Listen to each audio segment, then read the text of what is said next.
అట్లాగే 10 ఏళ్లలో యూసుఫ్గూడ డివిజన్ ఆనాడు మన ప్రభుత్వంలో చేసిన అభివృద్ధి ఏంది? నేను శ్రీనివాసరెడ్డి గారిని కోరుతా ఉన్నా, ఏది ఏడు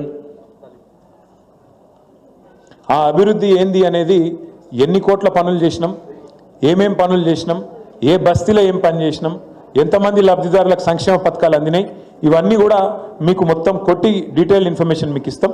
అది మీరు ఇంటింటికి పోయేటట్టు చేయాలని చెప్పి కూడా నేను కోరుతా ఉన్నా. ఇట్లా కాదు రాసి మంచిగా పేపర్ మీద రాసి అర్థమయ్యేటట్టు, నువ్వు అట్లా అవి చూపెడితే ఏం అర్థమవుతాయి.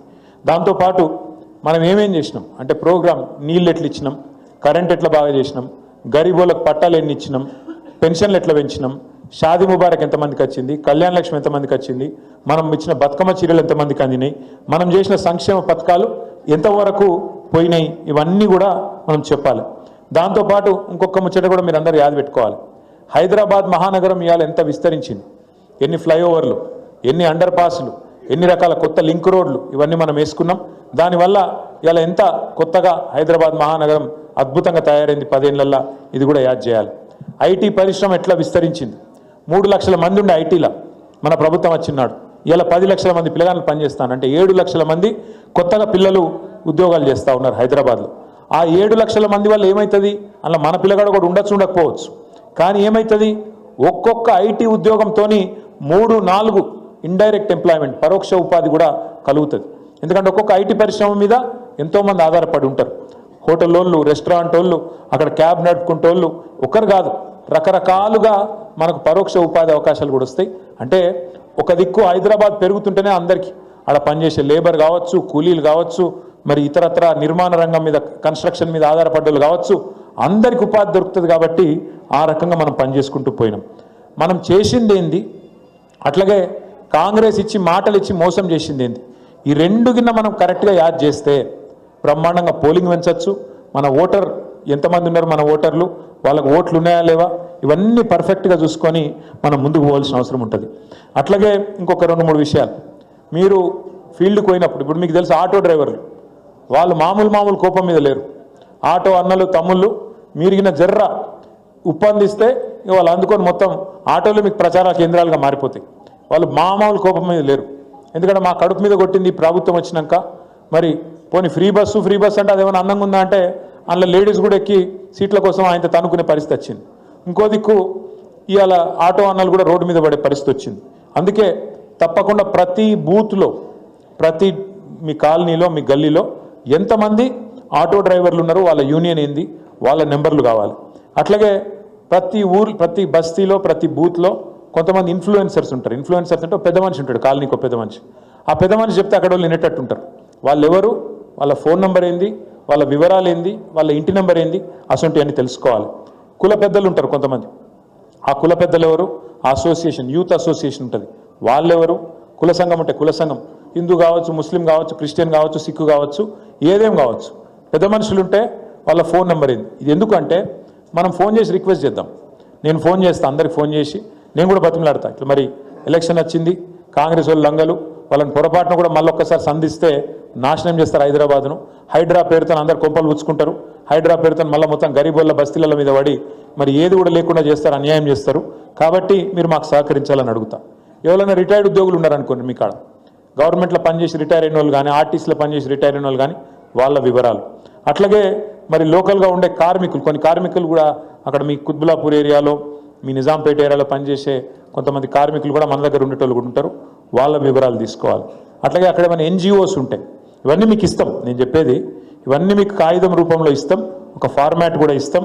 ఇవన్నీ వివరాలు మీరు తీసుకుంటే బ్రహ్మాండంగా మనం మరి అందరినీ కలిసినట్టు అవుతుంది. దాంతోపాటు ఇవాళ రేపు మీకు తెలుసు సోషల్ మీడియా అందరు చూస్తాను, ఆ వాట్సాప్లలో చూస్తారా, రోజు ఆ వీడియోలు రాగానే టక్క వచ్చి చూస్తలేరా అంటే ఎక్కువ చూడకూరు, ఎక్కువ చూస్తే కూడా అంటే అసలు పని ఎక్కడ అవుతుంది. ఎందుకంటున్నా అంటే నాకు తెలిసి తెలుగు భాషలో గిన్ని తిట్లున్నాయని నాకు ఈ మధ్యలోనే తెలిసింది. కాంగ్రెస్ ప్రభుత్వం వచ్చినాక అరే ఆ గొట్టం పెడితే చాలు ఏం తిట్లవి, ఆడోళ్ళు లేదు, మగోళ్ళు లేదు.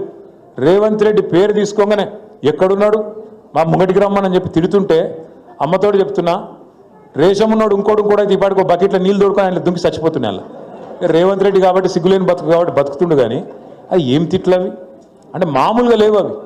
నేను ఎందుకు చెప్తున్నా ఈ మాట అంటే వీడియోలు అట్లాగే మనకు ఇతరత్ర ఏవైతే వస్తూ ఉంటాయో పార్టీ నుంచి కూడా వాటిని మన లోకల్ గ్రూప్స్లో పంపించాలి. మీరు మీ గ్రూప్స్ ఉంటాయి, మీ కిట్టి పార్టీలు ఉంటాయి, ఉన్నాయా? ఆ కిట్టి పార్టీ గ్రూపులు ఉంటాయి, బస్తీ గ్రూపులు ఉంటాయి, యూత్ గ్రూపులు ఉంటాయి, మీ దగ్గర ఉండే కుల సంఘాల గ్రూపులు ఉంటాయి, వాటికి పంపించాలి. ఇట్లున్నది విషయం అని చెప్పి పంపించాలి. అట్లాగే మీ దగ్గర గుళ్ళు ఉంటాయి, మసీదులు ఉంటాయి, అట్లాగే మీ దగ్గర గురుద్వారాలు ఉంటాయి, అట్లాగే చర్చిలు కూడా ఉంటాయి. వాటి యొక్క పెద్ద మనుషుల పేర్లు వివరాలు కూడా తీసుకోవాలి. ఇమాములు ఉండొచ్చు, మౌజన్లు ఉండొచ్చు. ఇలా అందరి పరిస్థితి ఆగమైపోయింది. ఇమాములకు మౌజన్లకు మనం ఉన్నప్పుడు, మన ప్రభుత్వం ఉన్నప్పుడు కొత్తగా జీతం ఇచ్చే ఒక మంచి సంస్కారవంతమైన ఆలోచన తయారు చేసినాం.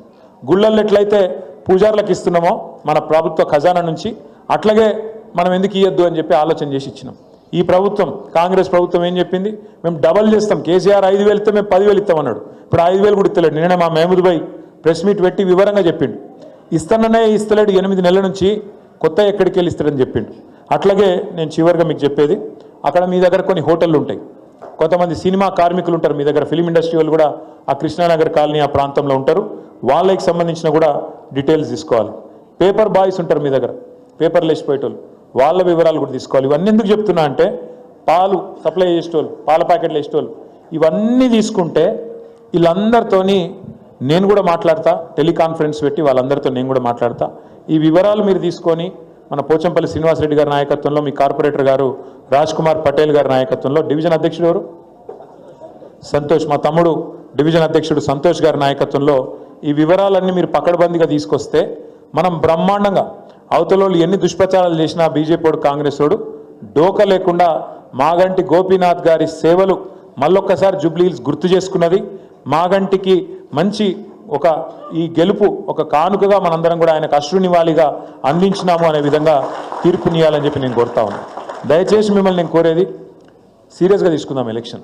ఎందుకంటే మనం ఇంకా ఎప్పుడు వస్తుందో, డేట్ ఎప్పుడు వస్తుందో అట్లా ఇట్లా అని మీరు బేజారు కాకురి, లేకపోతే ఆయన లైట్గా ఉండకురి. ఈ ఎలక్షన్ రేపో ఎల్లుండో అన్నట్టు కొట్లాడదాం. ఎలక్షన్ ఇప్పుడే ఉంది, ముంగట్నే ఉంది అని కొట్లాడాలి. నాకు తెలిసి ఇవాళ సండే చాలా మందికి బోనాలు కూడా ఉండొచ్చు. అయినప్పటికీ మీరు అందరూ వచ్చినారు, చాలా చాలా ధన్యవాదాలు. ఇప్పటికే చాలా ఆలస్యం కూడా అయింది. మీ అందరికీ ఆఖరికి ఒక్క మాట చెప్పి నేను ముగిస్తాను. ఎక్కడ పోగొట్టుకున్నదాన్ని అక్కడనే దేవులాడుకోవాలని చెప్తారు పెద్దోళ్ళు. మనం ఇవాళ తెలంగాణలో అధికారం కోల్పోయినాం, హైదరాబాద్లో కాదు తెలంగాణలో 1.8% తేడాతో మనకు అధికారం పోయింది. మళ్ళా తిరిగి కేసీఆర్ గారు ముఖ్యమంత్రి కావాలి, మళ్ళా గులాబీ జెండా ఎగరాలి అంటే ఎవరి చేతుల్లోనే లేదు, మన చేతుల్లోనే ఉంది. అందుకే దయచేసి అందరం సీరియస్గా తీసుకొని గట్టిగా కొట్లాడదాం. పేరున మీ అందరికీ మళ్ళొకసారి నమస్కారాలు.